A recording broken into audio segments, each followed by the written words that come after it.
Welcome to the Mindset Architect podcast, where it's all about creating the life you want, the business you want, and making a real difference. Join us in unlocking the code to true success. And now your host, Tony Caliendo, Master Coach with Rethink Coaching. Welcome to the Mindset Architect podcast, episode number 156. I'm Tony Caliendo, author of the book Less Over More, and executive coach here at Rethink Coaching. As always, I want to start by thanking you for sharing your time with me.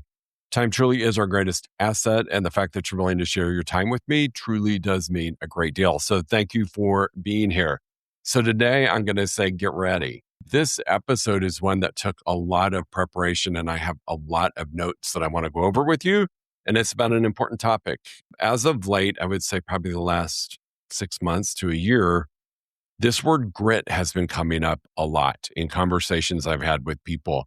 And not ego saying this, but a lot of times people have said that about me. Gosh, you sure have grit. You sure have tenacity to be doing what you're doing, writing the book, and to be doing it at such a high level when we know it's not easy, it's difficult, in all of that.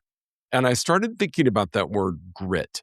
And I think sometimes some of us, and I will say at first, I held on to it like a little badge of honor, like, yeah, I do have grit. And I think that grit can become a trap if we're not careful in how we define or we allow grit to be part of our everyday business and life, relationships, whatever it is. So I want to talk about grit today and maybe change the way that you think about it. If you think about it, and I don't think it's a bad thing, if you do think about it like I did momentarily as this badge of honor, I want to challenge you that we're applying it the correct way so that it can be used in a positive, beneficial way that may be how we've been looking at it in the past. So the number one thing I want to start with is I think we may have misunderstood grit. I think we've been all taught to admire people who refuse to quit. That person who gets knocked down, gets up, gets knocked down, gets up. They push through adversity. They are working hard, right? They keep going when everybody else gives up. They tend to work harder, stay later, sacrifice more, and they find a way. There is a lot of value in that. I'm not diminishing that. Grit is part of almost every meaningful success story that we know about. But here's the question I really want you, and I think that is rarely asked. What are you being gritty about? Grit's not automatically good simply because it's difficult, right?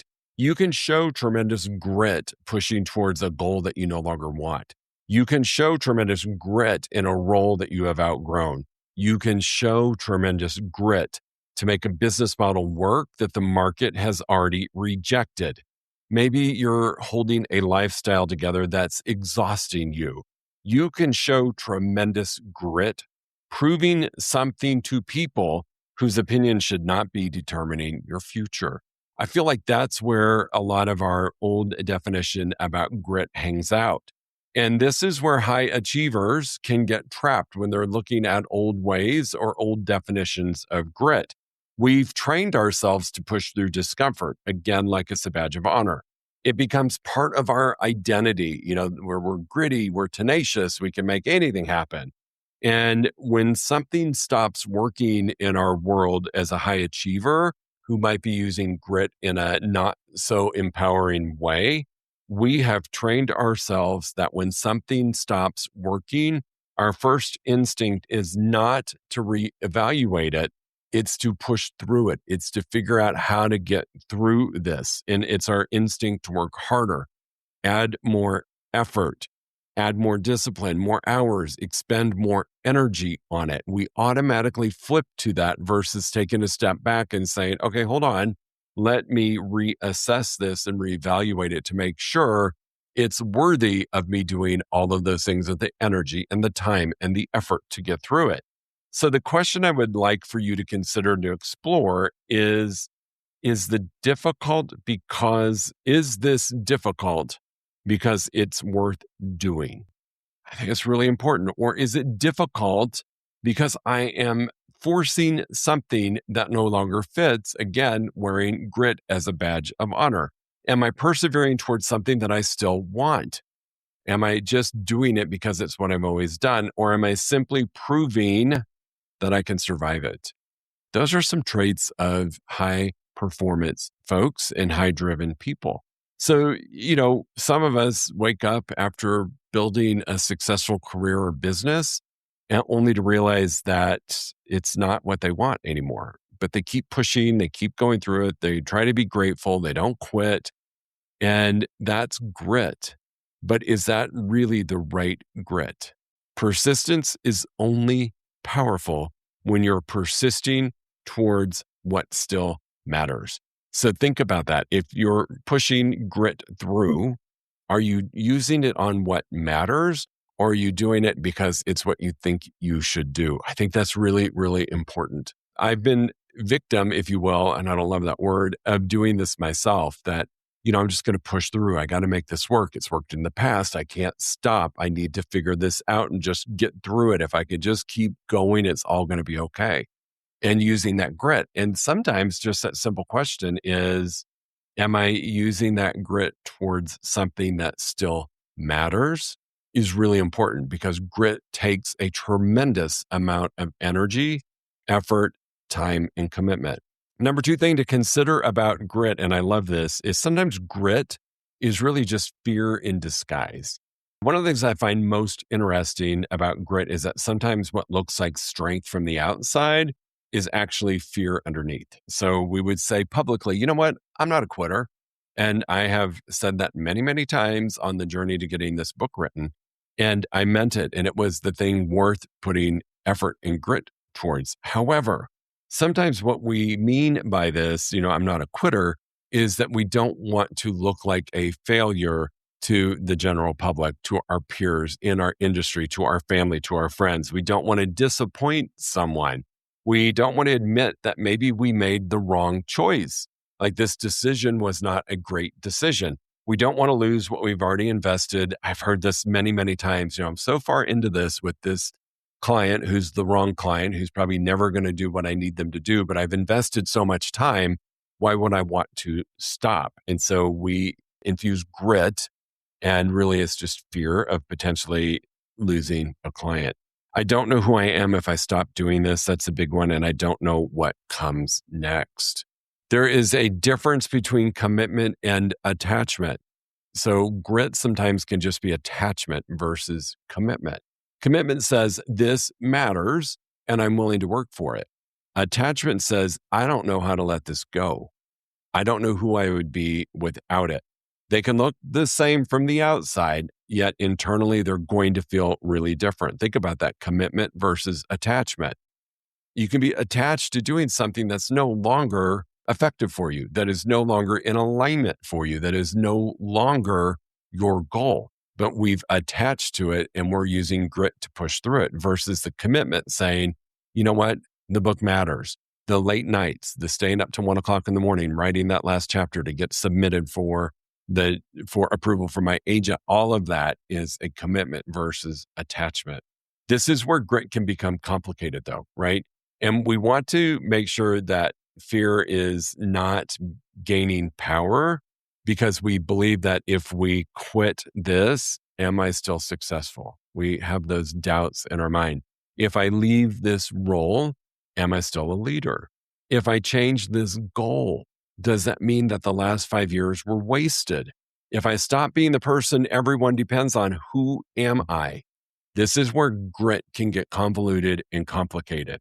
Sometimes continuing is easier than confronting the possibility that you've changed, or your goal has changed, or the model that you're working to has changed. It's really important. So some questions you might want to ask yourself if you're feeling this is, what are you afraid will happen if you stop?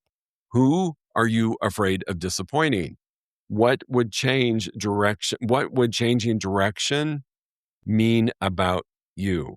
Are you staying because the goal matters, or because leaving feels like failure? Not quitting is not always the same thing as moving forward. If you are not quitting the wrong more, you're not moving forward, team. You're putting energy towards the wrong thing. This is where grit can be a lie. This is where grit can mask and cover doing the right thing for you. So not quitting is not always the same thing as moving forward. I think that's really important to consider when you're looking at is this grit due to commitment or attachment? Two very different things. Number 3, grit without clarity becomes endurance. This is really important for those of your high performers, high drivers that definitely are on your way to seeing bigger things or bigger opportunities for yourself. Highly capable people can tolerate a lot.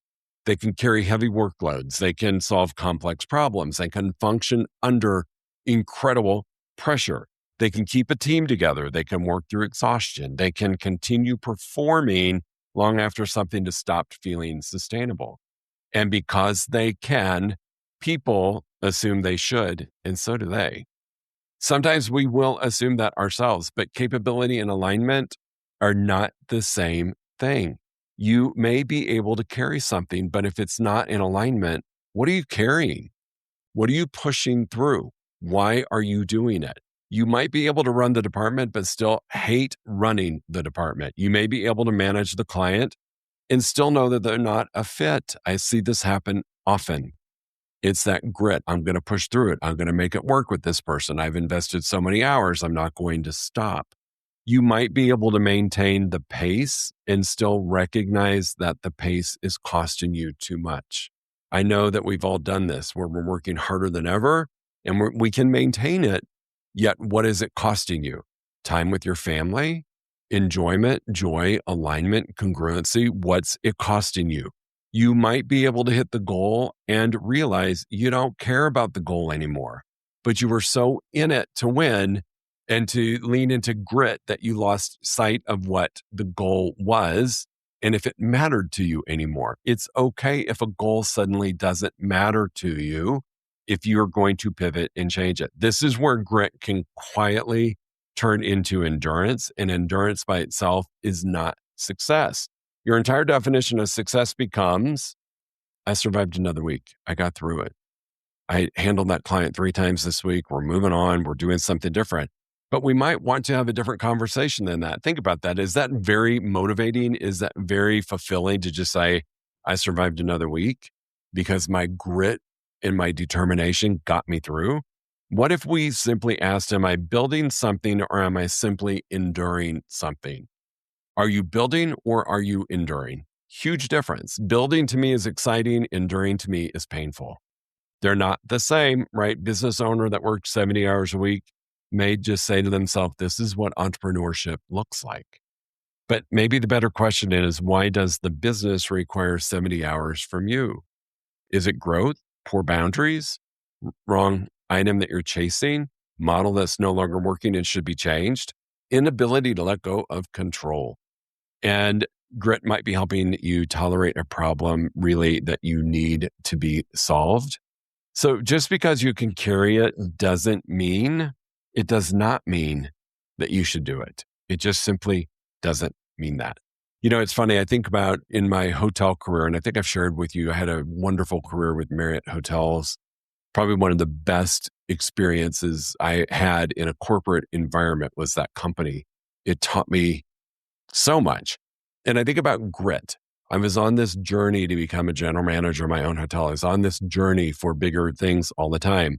And I remember the moment that I was gunning for working towards a position as a GM, a general manager, and that's in operations. The majority of my career up until that time had been in sales, which is where I excelled. You know, sales manager, senior sales manager, director of sales, senior director, all of that fun stuff. And I did really, really well. But I felt like I needed to do this ops side. I knew in my heart, I knew in my gut, operations was not where I belonged. It wasn't. Could I do it? Yes. Did I do it at a high level? Absolutely. But everything that I talked about in this, right? Attachment versus commitment, I was attached to. And it didn't serve me because at some point I got burned out. And I believe it is the reason I left the hospitality industry, because I said yes to something. And because of my stubbornness, my tenacity, my grit, I was going to make it work. And I did. And I did very well. Yet it was that, oh my gosh, I survived another week feeling. Oh my gosh, I finally got through the day. I got through this. I got through that. That was what I was experiencing. If I simply would have stayed true to what was important to me and used my grit towards sales, it would have been a different story. Using grit in the wrong way or the wrong area is simply exhausting and depleting your resources. So I always say it felt like I was pushing a string uphill. That to me is somewhat a definition of the wrong grit. Can I do it? Yes. Is it exhausting? Yes. Do I feel energized after I'm done? No. Why am I doing it? What's the goal? So grit can have a lot of different legs that we need to pay attention to. The number 4 thing, which this really ties into the concept of less over more, which is really important, is that subtraction requires grit too. And I've talked to you all about this, and it's in the book, and I would encourage you to order it today, is subtraction is a path to success. Yet that takes grit. That takes determination. To consciously decide to remove something takes energy, takes courage, right? We normally think that grit means you're going to hold on. You're going to hold on to the bitter end. You're going to cross that finish line, tattered and torn and exhausted, but you're going to get there. But what if there's another kind of grit that requires less attention? And that is the grit required to let go. Saying no to more money. Saying no from a role that you thought that you wanted. Me thinking I wanted to be in operations of a hotel. Ending a business strategy that worked for years. Changing a goal that other people celebrated and coveted. Gosh, how many of you have hit a goal that other people would just be so grateful that they were able to do? But we're going to walk away from that because it's not in alignment. It's a part of the subtraction. Giving someone else responsibility that you've always controlled, that's a leverage piece. Creating space in your calendar to show up as a better version of yourself, and choosing not to pursue an opportunity that everybody else thinks you should take. That was me in the hotel world. I've done that too in my coaching world, is I've taken on opportunities with organizations or within an organization to offer coaching when everything in me was saying, don't do it, but everybody else was saying, oh my gosh, you're a perfect fit for this. You should do it. You're going to do great. And I did it. And I did addition versus subtraction. Addition's easier than subtraction because subtraction goes against everything we know. Whoever has been taught to be more successful to do less. That's the concept of the book, Less Over More. This is where grit really comes in because adding something will feel productive. That's the natural feeling. Adding something will feel like you're actually having movement forward. Adding something will give us a dopamine hit. It's that feel-good moment because we added something. Look at me. I'm amazing. I can keep adding. And sometimes that's a new strategy, a new client, new opportunity, new project, new goal, whatever it is. And subtraction, conversely, can feel like a loss if you are thinking about it in the old way. It can feel irresponsible. It can feel like you're moving backward. It can feel very uncomfortable. This is why embracing less sometimes takes more courage than embracing more. I've shared this. Since writing the book and doing some new programs, I had to shut down. I didn't have to. I chose to shut down a few group programs that I've been running for years that were very lucrative. I could do it with my eyes closed, was very easy. However, it was an old strategy. It did feel like movement because people were signing up and staying with the program and all kinds of great things. Yet at the end of the day, it really was something that needed to be subtracted. Did it feel irresponsible to do that? Yes, in a couple ways. Was I letting people down? And I was taking a financial hit to myself and the company. Was that responsible to do that? So that form of subtraction took a moment for me to wrap my brain around. So it's okay when you feel like that. Traditional thinking, when we're living in a place of grit and tenacity, is why would you turn that down? Why would you give that up? Why would you end something? Why would you subtract something that has worked for you for so long? That's traditional thinking. Less over more style thinking is, what is this yes costing me? My saying yes to that group program over and over and over and just allowing it to roll and re-enrolling new people and starting it up again, that's grit. However, it was costing me a great deal on the other end. It was taking up space that something bigger warranted the space for. And it wasn't until I let it go that I was able to receive that. So what are you holding on to because letting go feels too uncomfortable? What opportunity are you afraid to say no to? What are you adding because subtraction feels like failure? Sometimes less requires more courage than more does. That's really important for us to think about. And it's a concept of the book, Less Over More. You get to decide what deserves your grit. Grit is a resource and it needs to be treated that way. Your discipline is a resource, your focus, your energy, your time. All of those are resources and none of them are unlimited. This means that not everything deserves equal perseverance. This is where we need a filter. This is where grit has to be really analyzed. Am I using it in the right way? Asking yourself some simple questions before you just push harder to get through. Does this still matter to me? Does this align with the life I'm trying to build? What would I choose this again today? Am I doing this because it matters or because I've already spent so much time on it? What is this costing me? What am I able to give energy to because this is, what am I not able to give energy to because this is consuming so much of it? This is really important when you're thinking about opportunity cost. If I do this, I get this, right? We've got to keep it in alignment to make sure it's what we're using grit for and that it's used for our good versus just for the sake of doing it. Every time you give grit to one thing, you're withholding grit from something else. So you better make sure that what you're giving it to is in alignment, that is moving you in the right direction versus just a direction you've always gone. If you're fighting to save the wrong client, you're probably not pursuing the right one. This happened to me over and over. Not in alignment with the client. We decide to part ways. I maybe assign them to another coach or wish them well. And suddenly somebody shows up that is a perfect fit. You keep pushing through an outdated system. You might not be building a better one because you don't have the time for it. There's a lot of things that can happen when you're using grit in the wrong way because you're stuck in old thinking. Before giving something more effort, so applying more grit, think about this. Does this deserve another year of my life? The question changes everything. Not another week, not another push, not another year. Would you still say yes? Your grit is too valuable to spend on everything. Treat grit as a limited resource and make sure you're applying it to the right things. Real grit, number 6, is staying true to what you've chosen. So real grit is staying true to what you've chosen. This is where you get to bring grit back into a positive place. I think grit is amazing. I think it's an amazing attribute. I think it's a powerful resource when it's applied correctly. Grit matters. The issue isn't grit itself. The issue is where we place it, where we choose to use it. Once you've done the work and you understand where you should be applying grit in a positive way, I promise you everything will change. Saying no when yes would be easier. Holding onto a boundary that you've set. Sticking with the plan long enough to get feedback. Tolerating discomfort without immediately changing direction. Really important about grit. Refusing to chase someone else's definition of success. This is a big part of Less Over More.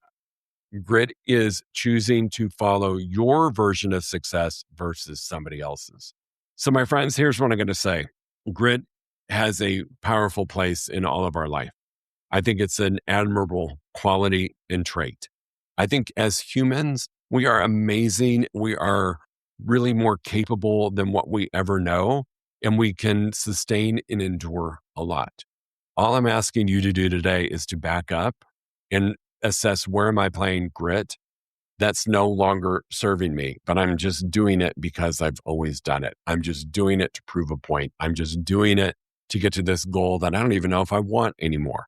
It's when we don't pause and take a step back to assess and analyze that applying grit can be applied in the wrong way. Grit is not proving how much you can endure. It's having the courage to keep choosing what matters. Grit isn't proving how much you can endure. It's having the courage to keep choosing what matters. This is where grit and Less Over More are a perfect marriage, because once you identify the wrong more and you can ask yourself, am I using my superpower of grit on the wrong more? And I decide to stop doing that. where can I now apply my grit that would make the right difference to the right more? All right, team, Less Over More. It is available anywhere you buy books. I'm going to encourage you and invite you to get a copy and start joining me on the journey of Less Over More. Thanks for being here. Go make it an amazing day. If you enjoyed listening to this podcast, you must come check out the Mindset Architect Group Coaching Program. It's our monthly program where we explore the power of your mindset, help you identify what you truly want in business and life, and then help you reach those goals. Come check us out at rethinkcoaching.com/group-program. That's rethinkcoaching.com/group-program. We'll see you there.